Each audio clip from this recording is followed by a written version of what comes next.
Olá a todos e a todas, eu sou a professora Lidiane Salvatierra e hoje nessa aula nós vamos falar sobre o tema A Terra, tratando basicamente da litosfera e da hidrosfera. Nessa aula então a gente vai falar sobre a constituição estrutural e química da Terra, enfatizando essas duas camadas, a litosfera e a hidrosfera.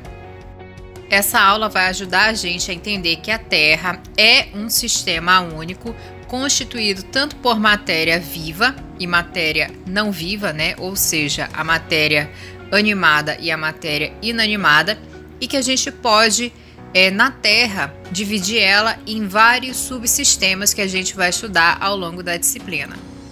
Relembrando a nossa aula 1, quando a gente tratou da parte da filosofia e do que ela se propunha a refletir, a gente teve alguns filósofos fazendo a reflexão com relação ao que é a Terra. E dois tipos de visões acabaram sendo muito comuns no início desse pensamento. A primeira, que durou muito como sendo a mais correta, era uma visão de mundo mecânica, onde o mundo não era visto como um lugar vivo, ele era visto como uma máquina, e era uma visão defendida por Pitágoras, Parmênides e Platão. E é uma visão que ela ficou sendo aceita durante muito tempo, até a gente entender que a Terra era um sistema vivo, e aí a gente teve então a prevalência da visão de mundo chamada de organicista, onde o mundo agora era visto como um sistema vivo. E essa visão ela era defendida por Tales, Anaximandro e Heráclito. E sabendo então que a Terra é um sistema vivo, para a gente conseguir fazer a caracterização completa dela, a gente tem que fazer algumas subdivisões com relação a essa caracterização. A gente pode observar então a Terra de um ponto de vista da diversidade de matéria presente nela. A gente também pode fazer a caracterização do ponto de vista de energia, que é responsável pela dinâmica de todos os processos que ocorrem nela, e também do ponto de vista da presença dos organismos vivos, que inclusive torna a Terra um planeta exclusivo. Ele é diferenciado justamente por causa da presença de seres vivos. E relembrando então rapidamente o conceito de matéria e energia, matéria é todo elemento físico, já a energia tem um conceito mais abstrato, tá? A gente não pode ver a energia em si, a gente não pode tocar a energia, né? A gente tem então um acesso à energia de uma forma terceirizada. O fogo, por exemplo, ele é uma forma de energia, só que ali funcionam vários tipos de energia, então não é uma fonte única, né? Não é um elemento único. Ele é originado a partir de várias energias. Uma delas é a térmica e a outra é a energia luminosa. E outros exemplos de onde a gente pode identificar a energia na própria movimentação dos corpos, como a gente está falando, no calor, na eletricidade. Então, a energia em si, ela tem um conceito muito amplo, muito geral, porque a energia é, na verdade, um efeito muito abstrato. A partir daqui, então, a gente vai apresentar vários conceitos relacionados à composição da Terra, né? Mostrar suas camadas e também algumas outras informações importantes relacionadas ao nosso sistema, né? A Terra. Aqui eu apresento para vocês várias informações com relação ao Sol e ao planeta, né? São relacionados aos parâmetros físicos. Eu chamo a atenção de vocês para o parâmetro densidade, né, e o valor dele da Terra.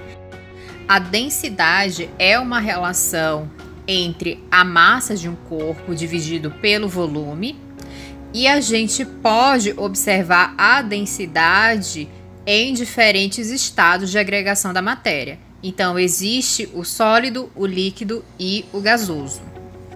Falando resumidamente do que significa uma densidade maior ou menor do que alguma coisa, quanto maior a massa de um objeto, maior a sua densidade. Então, a gente pode observar nessa tabela que a Terra, Marte, Vênus e Mercúrio possuem uma densidade muito maior do que Júpiter, Saturno, Urano e Netuno. E é baseado nessa densidade que eu apresento para vocês o conceito de um planeta chamado telúrico e um planeta chamado gasoso. Um planeta telúrico, ele tem uma densidade maior e está relacionado a que a sua superfície terrestre ela é mais compacta e mais rochosa. Então ela vai ter mais elementos materiais relacionados à presença de rochas em si. Então esses planetas telúricos, eles são Mercúrio, Vênus, Terra e Marte. E os planetas gasosos, como indica o próprio nome, eles são basicamente constituídos de gases. Então eles vão ter elementos rochosos, mas bem em menor quantidade. Então, de planeta denominado gasoso, a gente vai ter Júpiter, Saturno, Urano, Netuno. E a gente viu que o Plutão ele já tinha sido considerado um planeta antigamente e ele estava nessa categoria de planeta gasoso. E a nível de curiosidade, com relação à presença de gases, Júpiter e Saturno são basicamente constituídos de hidrogênio e hélio. Netuno e Urano tinha a maior presença de metano e Plutão ele é mais constituído de nitrogênio. Partindo então para o estudo da estrutura em si da Terra, a gente pode fazer uma divisão da Terra em litosfera, hidrosfera ou também chamar essa parte de oceano mundial e a atmosfera. E esses três meios, eles vão definir para a gente o que a gente chama de biosfera, que é a região do planeta que vai concentrar todos os seres vivos e é onde a vida é possível. Existem vários elementos que também vão caracterizar a biosfera e a sua possibilidade de favorecer o acontecimento chamado de vida.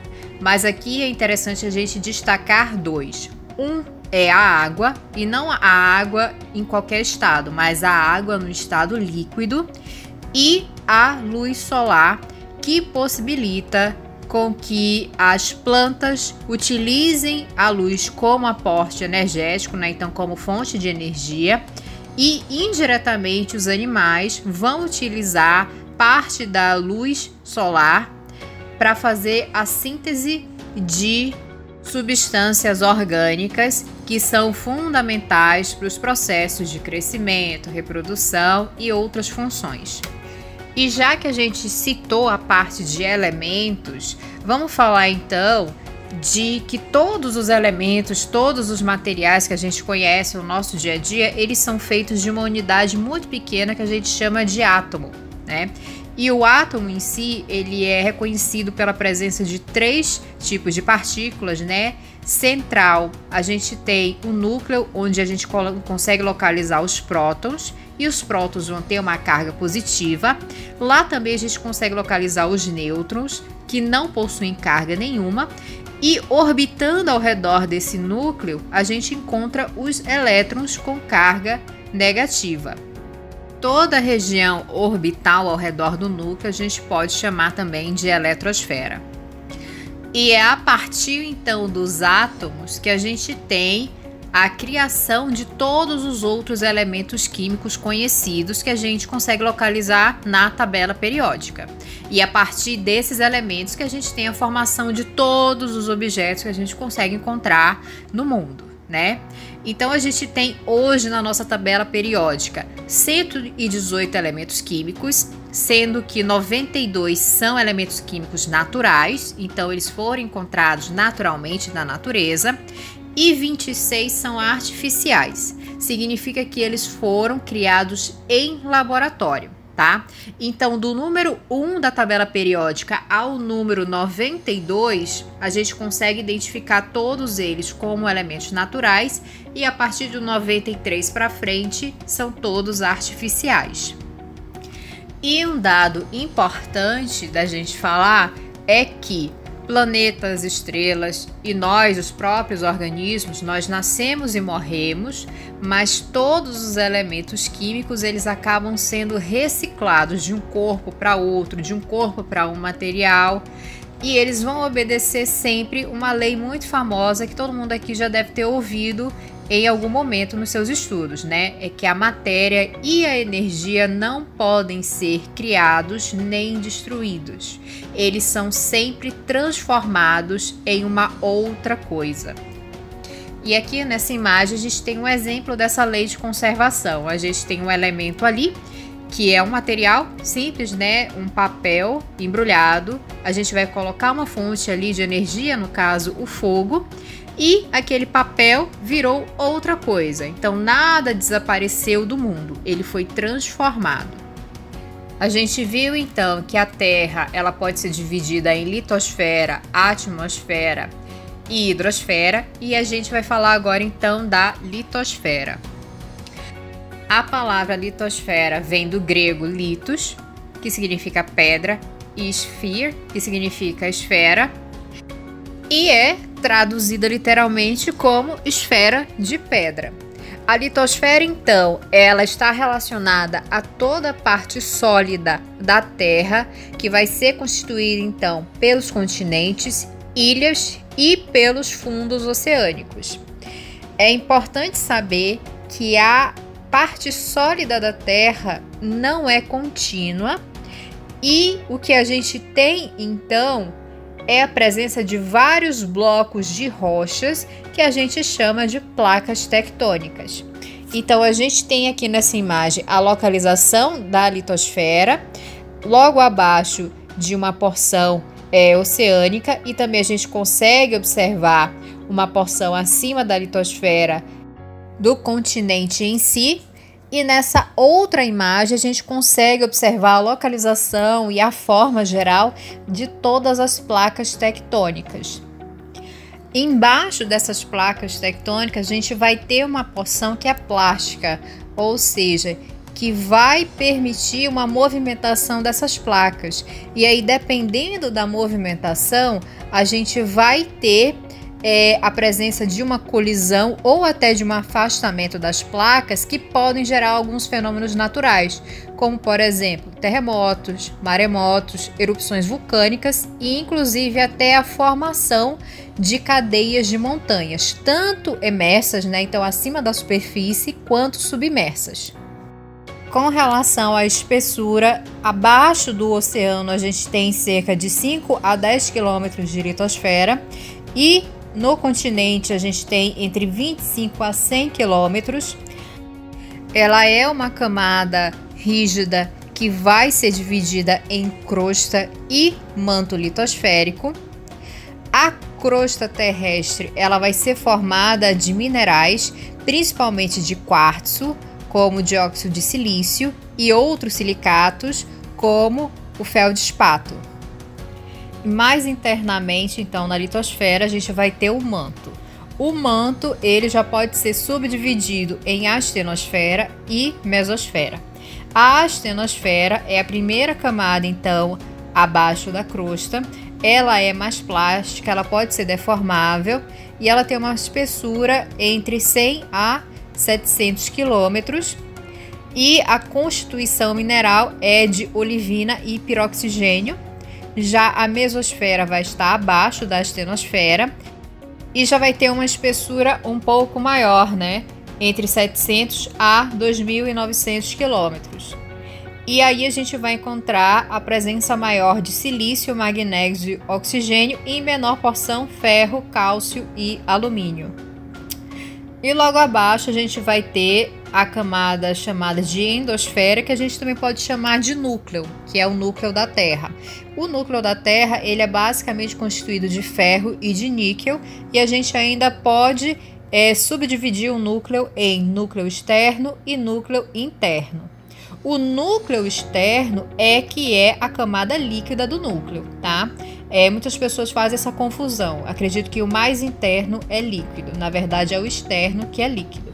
Então, o núcleo externo líquido e o núcleo interno ele é sólido. E o núcleo externo ele tem uma extensão bem maior do que o interno.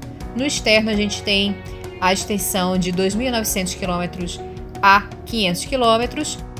E o interno a gente vai ter uma espessura de 1.300 km. Aqui nessa imagem, então, a gente consegue observar algumas camadas, né? A crosta, o manto, o núcleo externo e o núcleo interno. A outra camada da biosfera é a atmosfera. Aqui a gente vai ver só um resumo muito rápido, porque a nossa próxima aula ela trata só da atmosfera. Então, a atmosfera é toda a parte gasosa e ela vai apresentar uma composição variável de elementos químicos, né? E isso vai depender muito da altitude com relação à atmosfera, tá?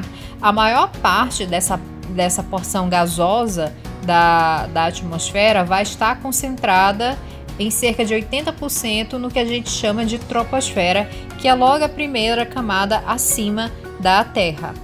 É uma região que vai ter uma espessura de até 12 quilômetros a partir do nível do mar. E partindo então para o final da aula, a gente tem a hidrosfera. A hidrosfera ela vai ser composta predominantemente de uma substância líquida. Ela vai compreender cerca de 97% da água marinha e água continental. E a gente pode encontrar também essa água não só em um estado líquido, mas a gente também pode encontrar ela numa fase gasosa, que vai formar os gelos continentais e marinhos. E a nível de curiosidade, a gente falou em outras aulas, né, que a Terra ela foi formada a partir de uma condensação, então ela foi criada em um momento de explosão com altas temperaturas. E no início de formação da Terra, a Terra era completamente inabitável, ela era inóspita justamente por essas altas temperaturas. Então a gente não tinha nem a presença de atmosfera, muito menos de água. Então o que aconteceu foi que ao longo do tempo a Terra começou a ficar mais fria, né? Então a temperatura começou a diminuir. E com isso a gente teve a formação de vapor de água que saía de dentro da camada mais profunda da Terra em direção à superfície, e em determinado momento a gente conseguiu a condensação, né? Então começou a formar nuvens, começou a chover, e aí depois de longo período com esse processo e com o desaquecimento da Terra, a gente começou a ter a formação dos oceanos.